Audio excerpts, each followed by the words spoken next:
Alors bonjour à tous, je me présente. Pardon, vous m'entendez là? Ouais, je m'entends. Donc je me présente, Edith Vera, je suis conseillère en fleurs de bac. Je n'ai pas l'habitude, hein, désolée. Conseillère en fleurs de bac, kinésiologue, praticienne en hypnose et en maïeusthésie. Donc je reçois en entretien individuel et personnalisé à Maisons-Alfort et Nogent-sur-Marne, donc dans le Val-de-Marne, à proximité d'ici, mais je sais qu'il y en a parmi vous qui viennent de très loin. Je peux aussi consulter par téléphone ou vidéo, auquel cas, puisque là je vais vous parler de fleurs de bac, j'envoie le flacon personnalisé par la poste. Je vous ai mis mon adresse, l'adresse de mon site internet. De toute façon, le plus simple, c'est de me retrouver sur les pages jaunes avec mon nom. Et là, vous avez un lien vers mon site ou ma page Facebook.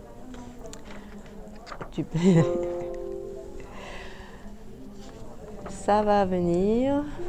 C'est pas grave, je commence. Voilà notre sujet du jour, donc les fleurs de bac et l'infertilité.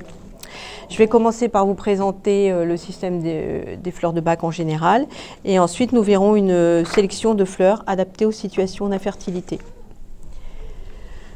Tout d'abord la biographie et la philosophie du docteur Bach. C'est lui qui a donné le nom au système, bien sûr, vous l'avez compris. Edward Bach, c'est un médecin anglais de formation classique qui ensuite est devenu bactériologiste puis homéopathe, parce qu'il aspirait à une approche plus holistique de la médecine.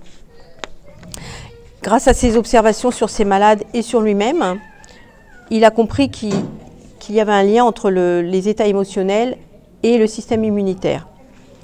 Pour lui, un état émotionnel, c'est une émotion figée, cristallisée en nous.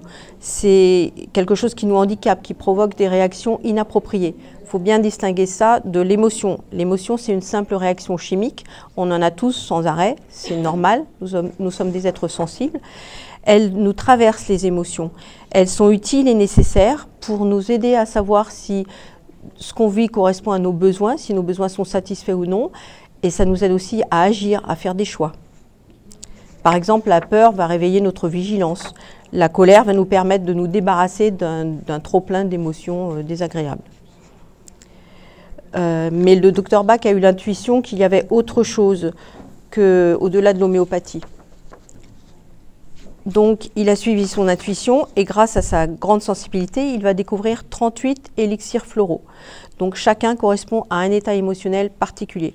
Là, je ne vous l'ai pas apporté parce que je suis venue en métro, mais voilà, d'habitude, j'ai ma petite mallette avec les 38 fleurs. Cet ensemble constitue... Ah ouais, je suis à la page suivante, pardon. Cet ensemble constitue une méthode naturelle d'harmonisation des émotions qui est complète pour le docteur Bach, c'est-à-dire qu'il traite toutes les émotions, tous les états émotionnels qui sont universels et intemporels pour lui. Il a aussi élaboré... J'en parle pas là, oui. Non, je suis à la page suivante. Pardon. Stop. Il a aussi élaboré le Rescue, celui-ci vous le connaissez peut-être. C'est un mélange de 5 fleurs qui est un remède d'urgence qui permet de faire face... je vais vous en parler plus loin. Donc 2 points essentiels à retenir dans la philosophie du docteur Bach, c'est le malade, donc la personne qu'on doit traiter, pas la maladie ni les symptômes. Pour lui, ce sont nos conflits, ce sont nos problèmes non résolus et nos défauts qui provoquent des déséquilibres sur le plan émotionnel et qui sont la cause de l'apparition des symptômes, voire des maladies.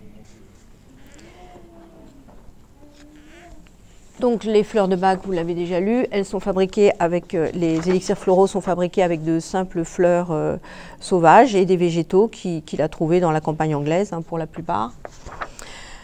Il a mis au point 2 méthodes de fabrication pour extraire et préserver les qualités des végétaux utilisés. La solarisation, ou méthode de plein soleil, spécialement pour les fleurs les plus délicates, et l'ébullition ou décoction pour les plantes plus ligneuses ou celles qui fleurissent, enfin toutes les autres en fait, et celles qui fleurissent à des moments où il n'y a pas assez de soleil pour faire utiliser la première méthode. Ces 2 méthodes, il les a publiées, il n'a pas déposé ces méthodes-là, elles ont été utilisées à travers le monde ensuite pour pour fabriquer d'autres élixirs. Les élixirs se sont développés à partir de cette découverte, enfin de cette mise au point du Dr Bach. Dans les deux cas, donc solarisation ou ébullition, c'est la chaleur qui transfère l'énergie des végétaux à l'eau. Ensuite, on filtre l'eau bien sûr, on ajoute autant de brandy. Alors le brandy, c'est généralement du cognac en France. On ajoute une quantité égale d'alcool pour la conservation. Et ensuite, on dilue, selon le principe de l'homéopathie, c'est hyper dilué, donc dilué à plusieurs reprises pour obtenir les flacons unitaires qui se présentent comme ça par exemple. Celui-ci, c'est un 20 ml, mais vous en avez d'autres de 10 ou 30 ml. Je vous ai parlé d'alcool, donc les flacons classiques sont conservés dans de l'alcool, mais il en existe sans alcool, qui sont conservés dans de la glycérine, avec du cuivre ou du sirop d'érable. Le fonctionnement des fleurs de Bach. Donc le Dr Bach considérait que sa méthode était une méthode qui permettait de mettre en place le système d'auto-guérison de l'organisme. C'est une aide, c'est l'organisme qui fait le travail. C'est une méthode naturelle, simple et naturelle. Oui, je me répète. Donc c'est une méthode naturelle, vous l'avez compris, qui est compatible avec tous les traitements, toutes les démarches d'aide et utilisable par tous, des nouveau-nés aux personnes âgées. Elle ne présente aucun risque, ni contre-indication, ni effet secondaire, ni accoutumance, ni risque de surdosage. Elle est simple, je vous l'ai dit suffisamment, mais aussi elle est très subtile. Elle est simple par son utilisation, par sa fabrication, mais elle est très subtile puisqu'on s'adresse aux émotions. Tiens, un peu en avance là. On s'adresse aux émotions et le monde des émotions n'est pas tout à fait simple. Donc, dans certains cas, il est difficile de choisir soi-même les fleurs. Il est difficile d'avoir du recul sur ses propres émotions. Et là, c'est le rôle des conseillers de vous aider, des conseillers en fleurs de Bach, de vous aider à choisir les fleurs. En plus, je vous l'ai déjà dit tout à l'heure, quand vous allez voir un conseiller, il vous offre votre flacon personnalisé. Donc, un flacon personnalisé, c'est un flacon comme ça, de 30 ml, qui reprend les fleurs qui ont été choisies spécialement pour vous, qui correspondent à votre état émotionnel du moment, et mélangé dans de l'eau. Justement, on va passer à la suite. Voilà. L'idéal. Alors, comment prendre les fleurs de Bach? On va commencer par le début. C'est par voie orale. L'idéal, c'est d'avoir un flacon personnalisé, donc comme celui que je viens de vous montrer. Et là, vous en avez pour 3-4 semaines de traitement. Et ça tombe bien parce qu'il faut le prendre au moins 3 semaines, on considère en général, pour vraiment voir les effets. Même si, chez certaines personnes, c'est vraiment très rapide, c'est au bout de quelques jours. Il faut en prendre 4 gouttes 4 fois par jour au moins, vraiment de façon régulière, c'est ça qui compte. Et donc les fleurs agissent sur le temps présent, c'est-à-dire sur l'état émotionnel du présent. On choisit les fleurs en fonction de notre état émotionnel du présent, mais avec le temps, des émotions plus anciennes ou enfouies peuvent remonter. Donc si c'est nécessaire, on donnera d'autres fleurs sur plus longtemps. On adapte le flacon pour certaines personnes et c'est nécessaire d'en prendre sur plusieurs mois. Il y a des problèmes qui sont plus longs à harmoniser.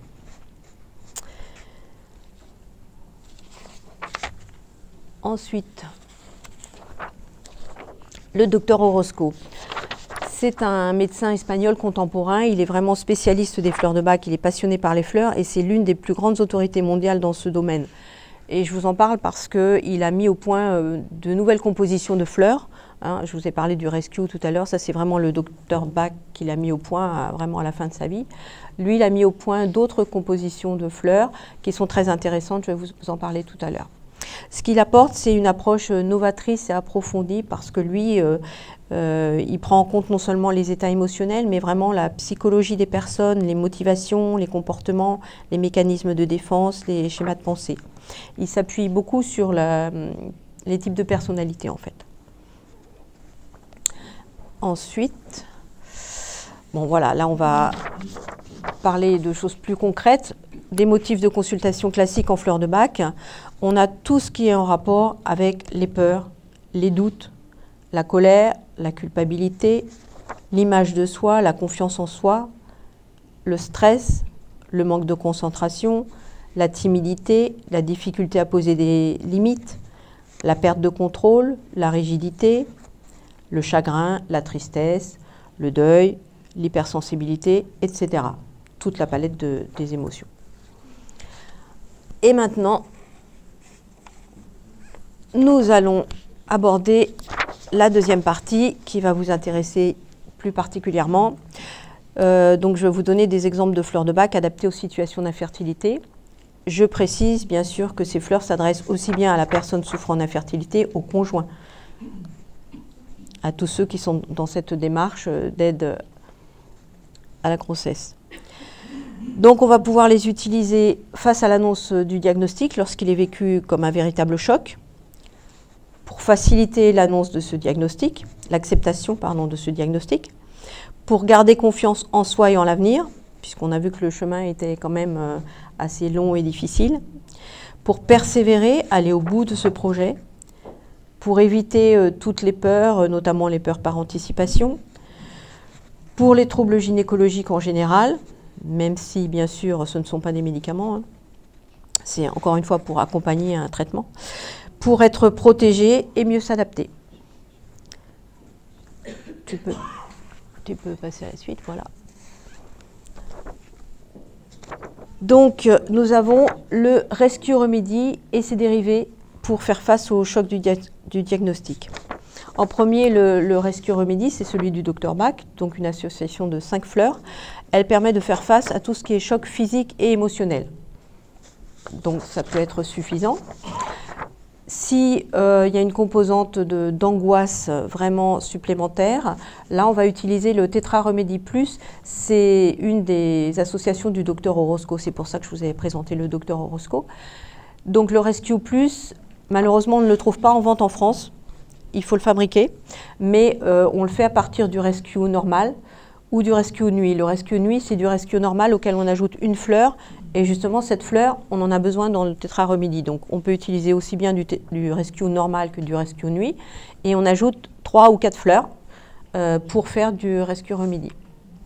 Du coup, là, il faut que vous vous adressiez à un conseiller, en fait, en fleurs de bac. Ou alors, moi, je connais les fleurs, je peux vous les donner, vous faites votre fabrication. Mais bon, le plus simple, c'est quand même d'aller voir un conseiller. Ensuite, nous avons le Mini Rescue, qui, lui, est un mélange de 3 fleurs, aussi du Dr Orozco. Lui, il permet de désactiver toutes les réactions inappropriées liées à un traumatisme. C'est-à-dire que quand vous vivez un traumatisme, et encore une fois, le choc du diagnostic, ça peut être un traumatisme, vous enregistrez tout ce qui est lié à cette information, à ce traumatisme. C'est-à-dire que si le cerveau limbique, une partie du cerveau limbique, l'amygdale, enregistre tout ce qui est lié au traumatisme, la situation, je ne sais pas s'il fait beau, s'il y a du vent, il peut enregistrer. Et quand vous revivez une situation qui ressemble de près ou de loin à ce traumatisme, vous allez être en mode automatique, le corps va stresser, il va revivre le traumatisme, même s'il n'y a vraiment qu'un tout petit lien. Et ce mini-rescue va désactiver ces erreurs d'information, ces réactions inappropriées. Il va désactiver cet enregistrement, en fait. Voilà, donc c'est... Ok, c'est bon, c'est bon. Maintenant, le saule. Alors, vous avez l'image en haut.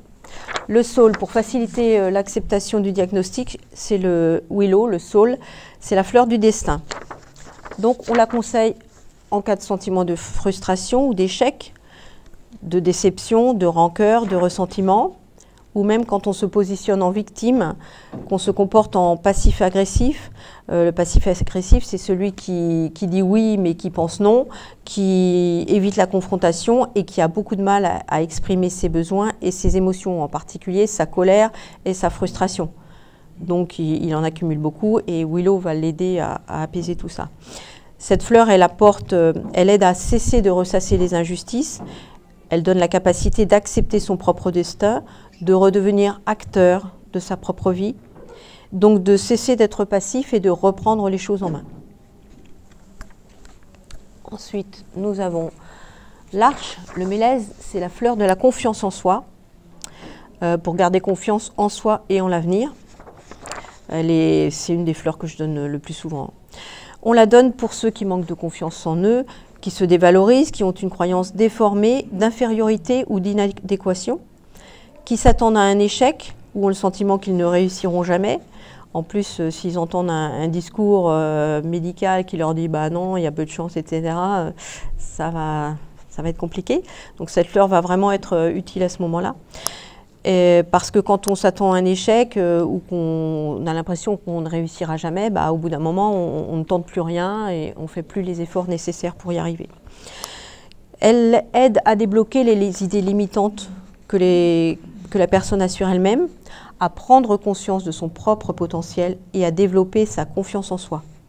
Du coup, à être plus entreprenant et à trouver ou retrouver le plaisir de faire. Gentiane, pour persévérer et aller au bout de son projet, donc nous avons Gentiane. La gentiane, c'est la fleur de la foi. On la conseille en cas de pessimisme, d'incertitude, de doute, pour ceux qui ont une vision négative de la vie, ceux qui voient toujours le verre à moitié vide, et qui se laissent du coup facilement décourager. Elle apporte de la sérénité face aux difficultés, elle permet de ne pas se laisser abattre, de persévérer, de surmonter les obstacles, d'aller au bout de son objectif. Donc celle-ci aussi, je pense que dans un parcours de PMA, on en a souvent besoin. Ensuite, Mimulus, pour éviter les peurs en général, notamment les peurs par anticipation. Mimulus, c'est la mimule, c'est la fleur du courage. Donc on la donne pour toutes les peurs définies, les peurs du monde concret, de la vie quotidienne. Pour les peurs de tout ce qui peut arriver de mauvais, c'est ça que j'appelle les peurs par anticipation. Lorsque le mental a tendance à imaginer des scénarios catastrophes qui noircit le tableau. Elle donne du courage, de la tranquillité, elle permet de dépasser ses craintes et ses peurs concrètes. Ensuite, très bien, nous avons Chicory, la fleur de l'amour maternel. On la conseille pour les troubles gynécologiques en général, mais aussi pour les personnes qui ont peur de la solitude affective, de l'abandon, ou qui doutent de leur capacité à être aimées, à être dignes d'amour. C'est la fleur de la féminité, donc elle améliore le fonctionnement de la sphère gynécologique d'une façon globale.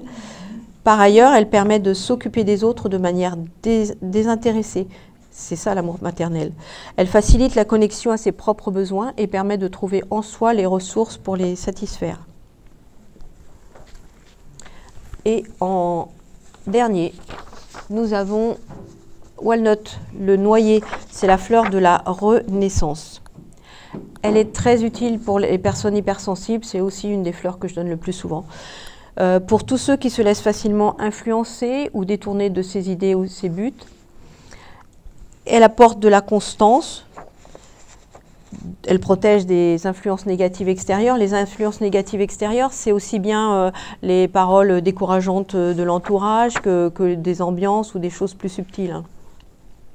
Elle permet de mieux s'adapter au changement. Et surtout, elle permet de se libérer du passé, d'être libre de changer. Elle va être utile quand il y a une notion, une impression qu'il y a du transgénérationnel, qu'il y a une fatalité dans ce qui vous arrive. Elle va permettre de renaître.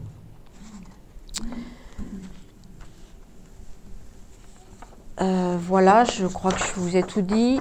Je vous remercie pour votre écoute. Oui, dernière précision, les fleurs de Bach, je vous l'ai dit, ce sont des compléments alimentaires. En aucun cas, un conseiller ne vous demandera d'arrêter un traitement, bien sûr. Ça vient en complément, en appoint. Et pour tout problème de santé, vous allez voir quelqu'un de compétent, un médecin ou quelqu'un de compétent. Je vous ai mis l'adresse du Centre Bach en bas. De toute façon, vous tapez Centre Bach, comme en français, vous le retrouvez facilement. Dessus, vous avez une liste des conseillers agréés. Le seul petit souci, c'est que ce sont des conseillers qui sont formés à la méthode du Dr Bach, donc ils vont connaître les 38 fleurs, mais ils ne vont pas forcément connaître le Dr Orozco avec ce que je vous ai dit au niveau des différentes associations qu'il a créées, celui que j'appelle le Rescue Plus et le Mini Rescue. Bon, au pire, vous prenez du Rescue, c'est déjà pas mal.